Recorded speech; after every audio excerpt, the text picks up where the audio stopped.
Hello everybody, my name is Richard Vigorelli and I'm your guide for everything Chinese medicine. And I set it all up so us Westerners can figure it out.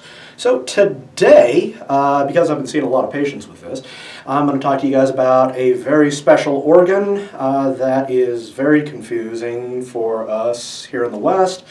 Well, actually all of the organs in Chinese medicine are confusing because same word, different function. I'm talking to you about the lung. Now, in Chinese medicine, whenever I mention an organ, it's not exactly the same thing as the organ in Western medicine, okay?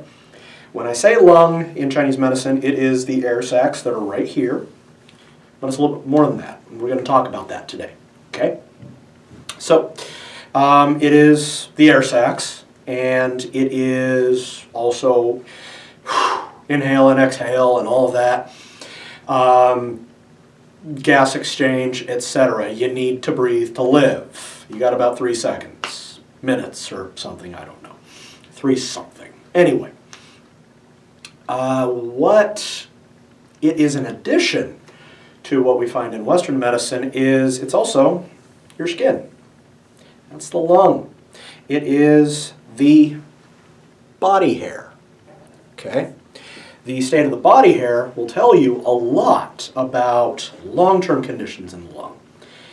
And by extension of not only the body hair and the skin, the lung is also your immune system. It's your lymphatic system.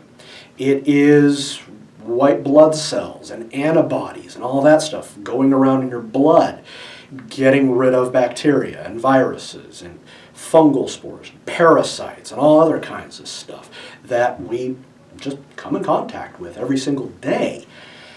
Okay? So the lung is kind of an important little organ. It also holds a very important aspect of who you are. Not just what, but who. It's called the corporeal soul. And this is what we call the last breath or the death rattle when it comes out of you.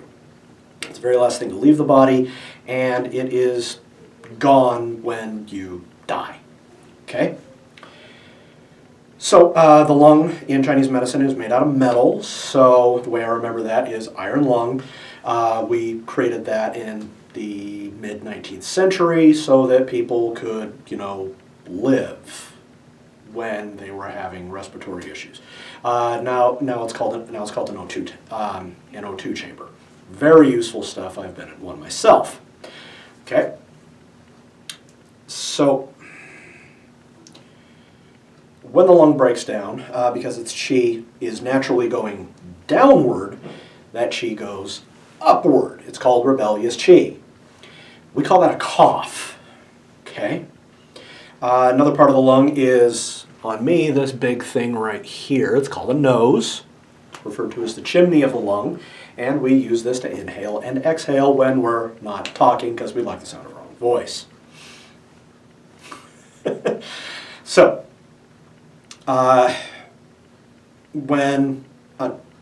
another thing that breaks down with the lung is phlegm. The spleen makes phlegm. Because of the spleen also makes dampness. When you cook dampness, it becomes phlegm.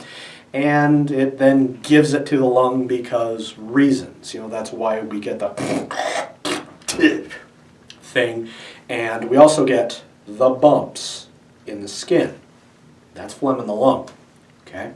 All that's going to be treated roughly the same way, slight difference in herbs and acupuncture points, etc.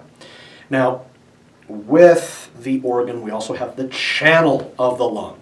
And that's going to start right here. It's going to go down the arm. And it's going to come out after passing right here at the edge of the hand. Move over. And it's going to come out right at the tip of the thumb. Okay? Now, it's also got some internal pathways. It's got a pathway that goes into the air sacs itself.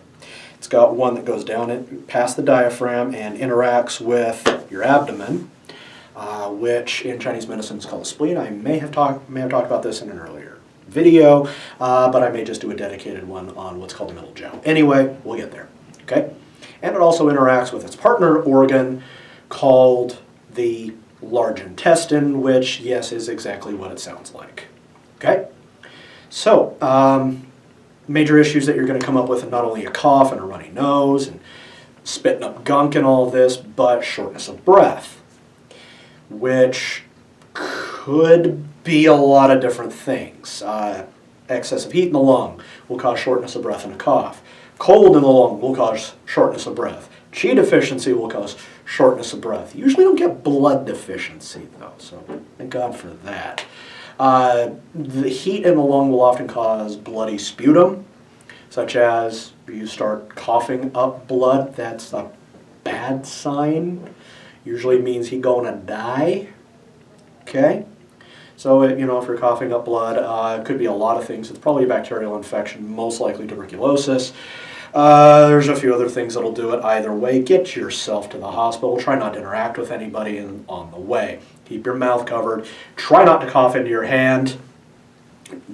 Do the vampire cough or cough into a rag and keep that to yourself. Don't touch anybody with it. Don't touch anything with it. That's now yours. Okay? Also, with things like the coronavirus, being that it is a respiratory condition, if you are going to wear a mask, make sure it covers this spot that is rimmed in my hands. Don't just cover the mouth, cover the nose too. That is, if you don't cover the nose, it is an improper use of the mask, and you may as well just not even wear it, okay? I'm sorry if it's uncomfortable for you to have something on your nose. Either quarantine yourself or wear it properly. Those are the rules, okay? So, that's about all I've got for you on the lung. Pretty complicated little thing, isn't it? And by the way, that's one of the simple ones. Wait till we get to something like kidney. Good night. If you're new to the channel, hit that big red subscribe button down below. It's over here somewhere. There's a bell next to it. Go ahead and click that too. Feel free to leave a like and a comment as well. And yes, I do answer comments when they need to be answered. And if you would like, you can even get in touch with me through my website at vigintmed.com. That stands for Vigorelli Integrated Medicine.com. I do reply to emails, and you can give me a call. So, I'll be back later, guys, with something else. Till then, stay healthy. I'll see you soon. Bye-bye.